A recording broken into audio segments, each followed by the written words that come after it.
میں اللہ کی پناہ چاہتا ہوں شیطان مردود سے۔ شروع اللہ کا نام لے کر جو بڑا مہربان نہایت رحم والا ہے۔ السلام علیکم ناظرین، میں ہوں آپ کا اپنا محمد شہباز مرتضی امان، قرآن پاک اردو یوٹیوب چینل سے۔ ناظرین، آج ہم بات کریں گے کون کون سے ایسے پیغمبر گزرے ہیں جن کی بیویاں، جن کے بیٹے یا والد جو ہیں وہ کافر تھے۔ کیا کبھی آپ نے سوچا ہے کہ اللہ کے برگزیدہ پیغمبر جنہیں اللہ نے ہدایت، معجزات اور صبر عطا فرمایا، ان کی اپنی بیویوں میں سے، بیٹوں میں سے اور والد کچھ ایسے بھی تھے جنہوں نے اللہ کے پیغام کو جھٹلایا؟ آج کی اس ویڈیو میں ہم بات کریں گے ان عظیم انبیاء کی جن کی ازواج دنیاوی رشتے میں تو نبیوں کی بیویاں تھیں، لیکن ایمان کے رشتے میں وہ اللہ کی نافرمان بن گئیں۔ اور ہم ہمیشہ کی طرح قرآن کی روشنی میں ان عبرتناک واقعات پر غور کریں گے۔ چلتے ہیں اپنے پہلے قصے کی طرف۔ سب سے پہلے ہم بات کریں گے حضرت ابراہیم علیہ السلام اور ان کے والد کے متعلق۔ قرآن میں اللہ کی ذات فرماتی ہے، وہ وقت بھی یاد کرنے کے لائق ہے جب ابراہیم نے اپنے باپ آزر سے کہا کہ تم بتوں کو کیا معبود بناتے ہو؟ میں دیکھتا ہوں کہ تم اور تمہاری قوم سرائے گمراہی میں ہو۔ حضرت ابراہیم علیہ السلام نے اپنے والد سے کہا کہ ابا، آپ ایسی چیزوں کو کیوں پوجتے ہیں جو نہ سنیں اور نہ دیکھیں اور نہ آپ کے کچھ کام آ سکیں؟ ابا، مجھے ایسا علم ملا ہے جو آپ کو نہیں ملا، تو میرے ساتھ ہو جائیے، میں آپ کو سیدھی راہ پر چلا دوں گا۔ ابا، شیطان کی پرستش نہ کیجیے، بے شک شیطان اللہ کا نافرمان ہے۔ ابا، مجھے ڈر لگتا ہے کہ آپ کو اللہ کا عذاب آ پکڑے تو آپ شیطان کے ساتھی ہو جائیں۔ اس نے کہا کہ ابراہیم، کیا تم میرے معبودوں سے برگشتہ ہے؟ اگر تم باز نہ آئے گا تو میں تجھے سنسار کر دوں گا اور تم ہمیشہ کے لیے مجھ سے دور ہو جا۔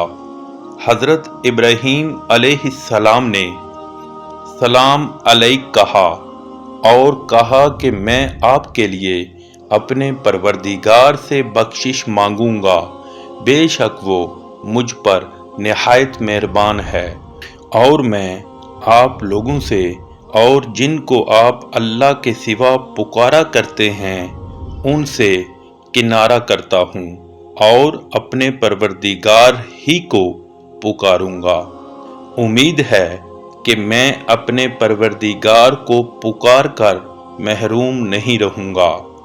پھر ایک سورہ میں اللہ کی ذات فرماتی ہے، پیغمبر اور مسلمانوں کو شایع نہیں کہ جب ان پر ظاہر ہو گیا کہ مشرک اہل دوزخ ہیں تو ان کے لیے بخشش مانگیں، گو وہ ان کے قرابت دار ہی ہوں۔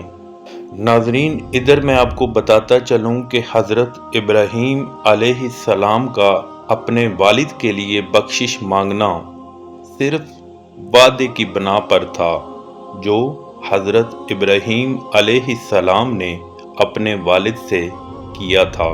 پھر جب حضرت ابراہیم علیہ السلام پر واضح ہو گیا کہ وہ اللہ کا دشمن ہے تو حضرت ابراہیم علیہ السلام اس سے بیزار ہو گئے۔ بے شک حضرت ابراہیم علیہ السلام بہت نرم دل اور بردبار تھے۔ ناظرین، ادھر ہم اب بات کریں گے حضرت لوط علیہ السلام کی بیوی کے بارے میں۔ قرآن میں اللہ کی ذات فرماتی ہے، فرشتوں نے کہا، لوط ہم تمہارے پروردگار کے فرشتے ہیں، یہ لوگ ہرگز تم تک نہیں پہنچ سکیں گے، تو کچھ رات رہے سے اپنے گھر والوں کو لے چل دو، اور تم میں سے کوئی شخص پیچھے پھر کر نہ دیکھے مگر تمہاری بیوی، کہ جو آفت ان پر پڑنے والی ہے وہی اس پر بھی پڑے گی۔ ان کے عذاب کے وعدے کا وقت صبح ہے، اور کیا صبح کچھ دور ہے؟ تو جب ہمارا حکم آیا، ہم نے اس بستی کو الٹ کر نیچے اوپر کر دیا، اور ان پر پتھر کی تہ با تہ کنکریاں برسائیں، جن پر تمہارے پروردگار کے ہاتھ سے نشان کیے ہوئے تھے، اور وہ بستی ان ظالموں سے کچھ دور نہیں۔ حضرت لوط علیہ السلام کی بیوی کے کافر اور نافرمان ہونے کا ذکر بھی قرآن میں واضح طور پر کئی مقامات پر آیا ہے۔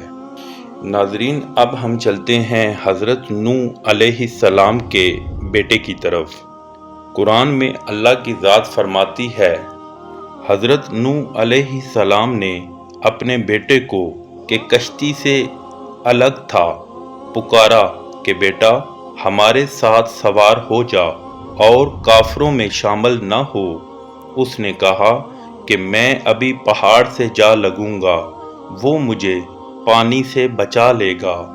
نوح نے کہا کہ آج اللہ کے عذاب سے کوئی بچانے والا نہیں، اور نہ کوئی بچ سکتا ہے مگر جس پر اللہ رحم کرے۔ اتنے میں دونوں کے درمیان لہر حائل ہوئی اور وہ ڈوب کر رہ گیا، اور نوح علیہ السلام نے اپنے پروردگار کو پکارا اور کہا کہ پروردگار، میرا بیٹا بھی میرے گھر والوں میں ہے، تم اس کو بھی نجات دے، تیرا وعدہ سچا ہے اور تم سب سے بہتر حاکم ہے۔ اللہ نے فرمایا، نوح، وہ تیرے گھر والوں میں نہیں ہے، وہ تو ناشائستہ افعال ہے۔ تو جس چیز کی تم کو حقیقت معلوم نہیں، اس کے بارے میں مجھ سے سوال ہی نہ کرو، اور میں تم کو نصیحت کرتا ہوں کہ نادان نہ بنو۔ نوح نے کہا، پروردگار، میں تجھ سے پناہ مانگتا ہوں کہ ایسی چیز کا تجھ سے سوال کروں جس کی مجھے حقیقت معلوم نہیں، اور اگر تو مجھے نہیں بخشے گا اور مجھ پر رحم نہیں کرے گا تو میں تباہ ہو جاؤں گا۔ ناظرین، قرآن کی ایک سورہ میں آتا ہے، اللہ کی ذات نے کافروں کے لیے حضرت نوح کی بیوی اور حضرت لوط کی بیوی کی مثال بیان فرمائی ہے۔